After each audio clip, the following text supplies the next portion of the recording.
दोस्तों, धर्म परिवर्तन या धर्मांतरण एक नया मुद्दा हाथ लगा है भारतीय जनता पार्टी के। ये नया मुद्दा तो नहीं कह सकते इसे, हाँ ये कह सकते हैं कि जिस तरह से लव जिहाद का मुद्दा भारतीय जनता पार्टी के नेताओं ने, भारतीय जनता पार्टी की सरकार ने उठाया था, उसी का ये एक एक्सटेंडेड रूप है, धर्म परिवर्तन या धर्मांतरण। और उसकी शुरुआत की है उत्तर प्रदेश से। टाइमिंग आप देखिए, उत्तर प्रदेश में चुनाव होने वाले हैं और ये शुरुआत उत्तर प्रदेश से हुई जब दो लोगों पर, दो मौलवियों पर उत्तर प्रदेश सरकार की एटीएस ने यह आरोप लगाया कि वो मूक बधिर बच्चों को के धर्म परिवर्तन करवाती थी, उनको लालच देकर, जबरन शादी का झांसा देकर या पैसे का झांसा देकर या नौकरी का झांसा देकर इस तरह से वो उनको धर्म परिवर्तन करवाती थी। हालांकि ये समझ से परे की बात है कि कोई किसी को धर्म जैसी चीज जबरदस्ती करवा सकता हो, बदलवा सकता हो। खैर, बहरहाल एटीएस की अपनी थ्योरी है, सरकार की अपनी थ्योरी है, पुलिस किस तरह से काम करती है ये सभी जानते हैं।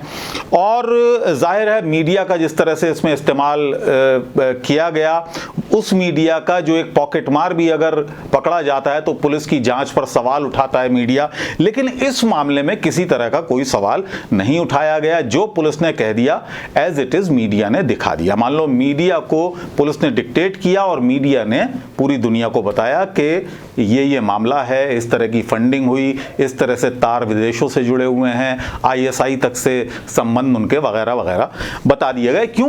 क्योंकि मामला मुसलमानों से जुड़ा हुआ था और भारतीय जनता पार्टी को यह सब्जेक्ट भी काफी रास आता है, क्योंकि चुनाव होने हैं और चुनावी आइडियोलॉजी, अगर चुनावी रणनीति की बात करें तो ये एक अहम हिस्सा है भारतीय जनता पार्टी की राजनीति का। तो चलिए अब आपको हकीकत से भी रूबरू करा देते हैं। कई मुद्दे हैं जो धर्म परिवर्तन या लव जिहाद से जुड़े हुए हैं और जिनको लेकर काफ़ी रोष भी प्रकट किया गया था और जिस तरह से धरने प्रदर्शन भी हुए थे। पहली घटना कश्मीर की है। कश्मीर में दावा किया गया कि एक सिख लड़की को किडनैप किया गया और उसके बाद उसका जबरन धर्म परिवर्तन करा के उसका निकाह करा दिया गया। ये आरोप लगे, लड़के के खिलाफ एफआईआर दर्ज की गई और लड़के को गिरफ्तार भी कर लिया गया। लेकिन अब लड़की खुद सामने आई है और उसने एक वीडियो मैसेज के जरिए यह बात कबूली है कि उससे किसी ने जबरन धर्म परिवर्तन नहीं कराया, बल्कि वो अपनी मर्जी से उसने इस्लाम कबूल किया। और ये कोई नई बात नहीं है, बल्कि वो ये भी कह रही है कि उसने 2012 में ही इस्लाम धर्म अपना लिया था।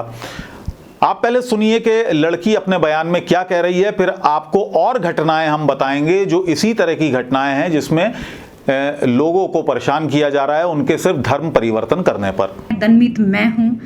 मेरा मसला आज का नहीं है। मैं 2012 में कन्वर्टेड हुई हूँ। 2014 में मेरे निकाह हुए हैं मेरे बैचमेट मुजफ्फर के साथ, जो मेरी और उसकी रजामंदी से हुए हैं।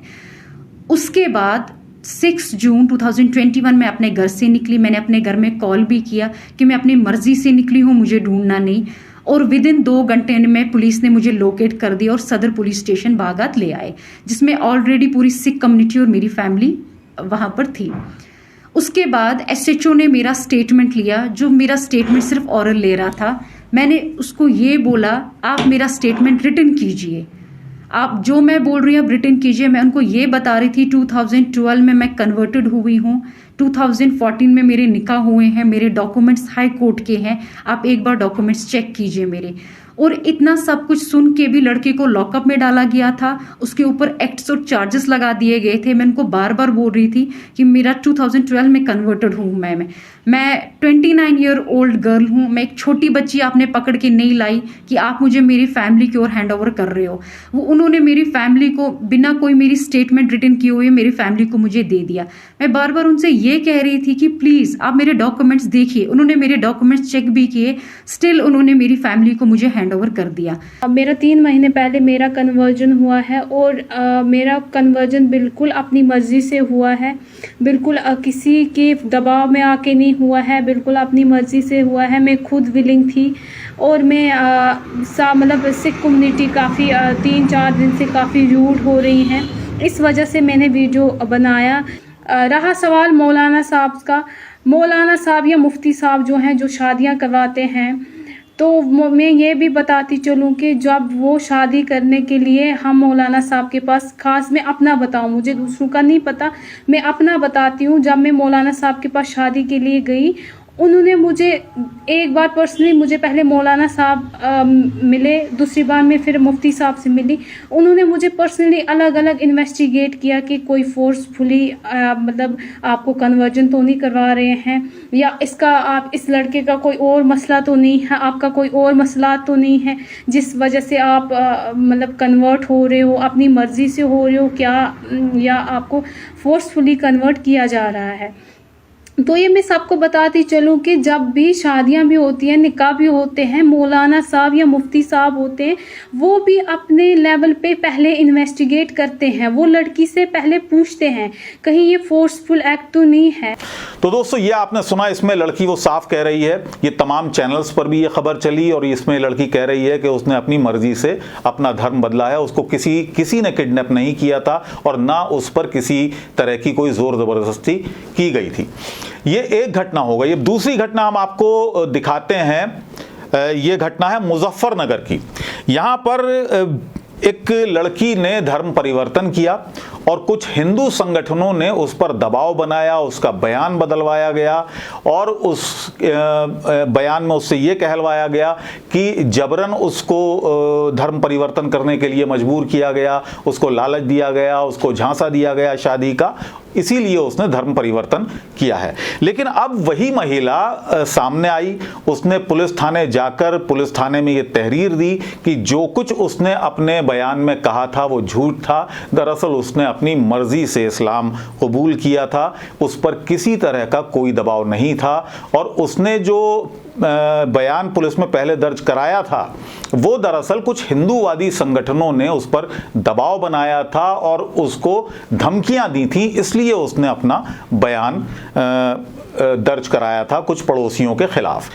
चलिए अब जरा आप इस तीसरी खबर पर नजर डालिए। ये खबर शाहजहांपुर की है। शाहजहांपुर की एक महिला जो दिल्ली में रहती हैं, उन्होंने दिल्ली हाई कोर्ट में गुहार लगाई है कि उन्हें पुलिस और मीडिया से बचाया जाए। ये याचिका उन्होंने दिल्ली हाई कोर्ट में डाली है और इस याचिका में उन्होंने कहा है कि उनको यूपी ले जाने के लिए पुलिस का दबाव आ रहा है या कुछ मीडिया कर्मी हैं जो उन पर दबाव बना रहे हैं।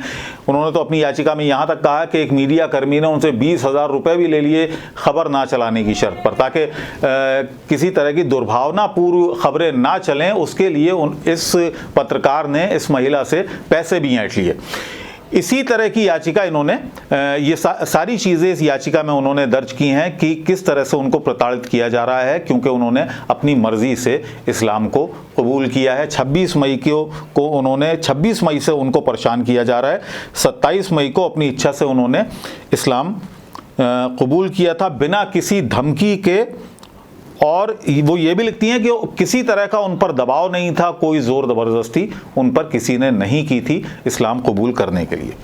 तो भारतीय जनता पार्टी के नेता मीडिया के जरिए धर्मांतरण को एक बड़ा मुद्दा बनाने की फिराक में है, जैसा कि हमने कहा, लेकिन ज़्यादातर जो मामले निकल रहे हैं धर्मांतरण के या धर्म परिवर्तन के, उसमें लोग खुद सामने आ रहे हैं और वो ये कह रहे हैं कि उनके साथ किसी तरह की ज़ोर ज़बरदस्ती नहीं हुई है, किसी तरह का किसी ने कोई लालच नहीं दिया है। यहाँ एक बात और भी गौर करने वाली है कि अगर धर्मांतरण ये हो रहा था और जिस तरह से पेश किया जा रहा है मीडिया के ज़रिए कि बहुत बड़ा रैकेट है या बहुत बड़ा गैंग है और वो बाकायदा